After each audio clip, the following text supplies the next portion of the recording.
Hello दोस्तों, आज हम आपको सुनाएंगे भगवान श्री कृष्ण की ऐसी 10 लीलाएं जिनसे लोगों ने उन्हें भगवान माना।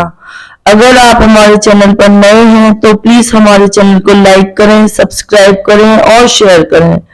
भगवान राम और श्री कृष्ण दोनों ही भगवान विष्णु के अवतार माने जाते हैं, लेकिन भगवान राम ने कभी इस बात को नहीं जताया कि उनमें ईश्वरीय शक्ति है। राम ने सामान्य मनुष्य की भांति पत्नी के विरह में वियोग में आंसू बहाए, पत्नी के वियोग में भूमि पर सोए, दूत भेजकर शत्रु की ताकत का अंदाजा लिया।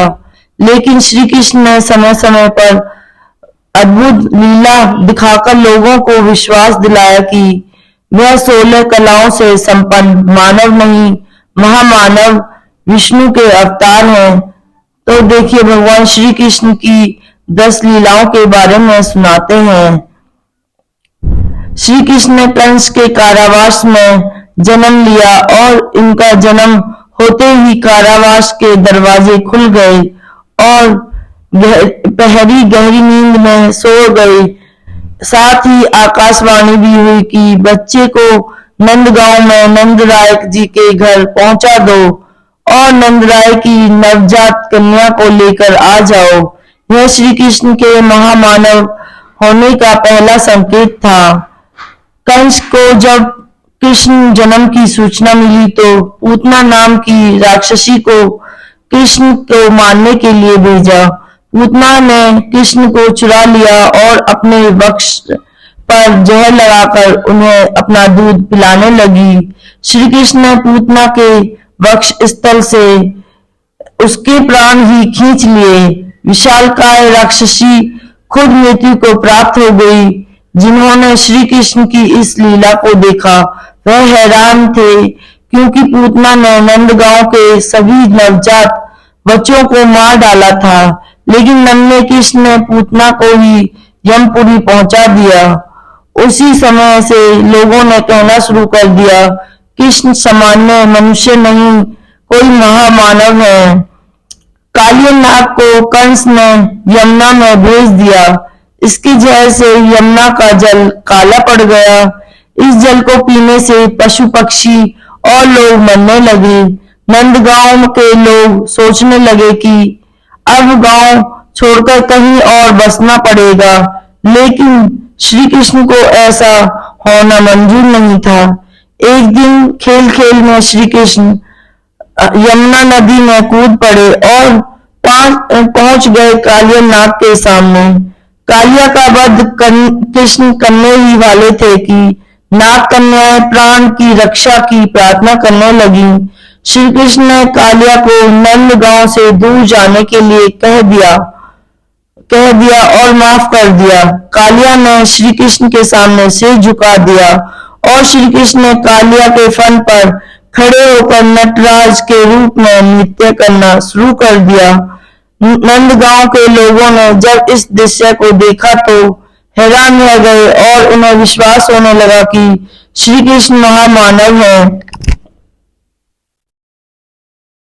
इंद्र द्वारा मूसलाधार बरसात किए जाने पर नंदगांव के पशुओं और लोगों की रक्षा के लिए श्री कृष्ण ने गोवर्धन पर्वत को अपनी छोटी उंगली पर उठा लिया और कई दिनों तक सब कुछ सामान्य चलता रहा।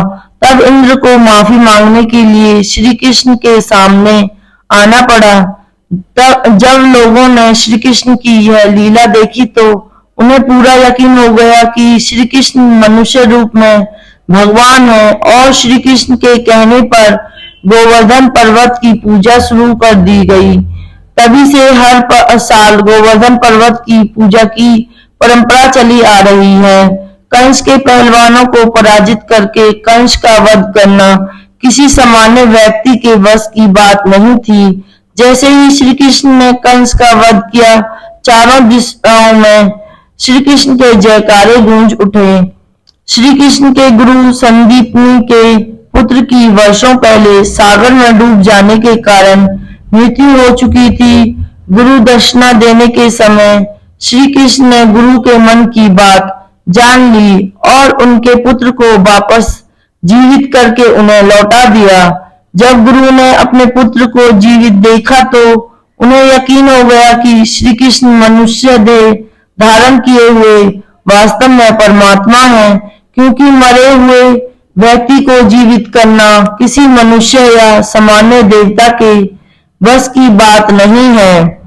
चीलहरण के समय द्रौपदी ने श्री कृष्ण का ध्यान किया था और द्रौपदी की साड़ी इतनी लंबी होती चली गई कि दुशासन तक कर बैठ गया। इस तरह श्री कृष्ण ने द्रौपदी की लाज बचाई। द्रौपदी और श्री कृष्ण की इस लीला से कौरवों की पूरी सभा ने श्री कृष्ण को भगवान रूप में जाना। पांडवों के दूत बनकर जब श्री कृष्ण दुर्योधन के पास पहुंचे तो दुर्योधन ने श्री कृष्ण को बंदी बनाने का आदेश दिया। इस समय श्री कृष्ण ने अपना दिव्य रूप धारण करके पूरी सभा को हैरान कर दिया। इस समय भीष्म और विदुर ने श्री कृष्ण को विष्णु रूप में देखा।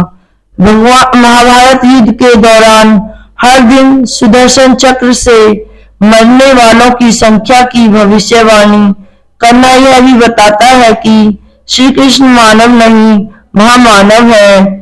श्री कृष्ण की सबसे भव्य लीला थी उनका विराट रूप धारण करके अर्जुन को जीवन और मृत्यु के रहस्य का बोध कराना।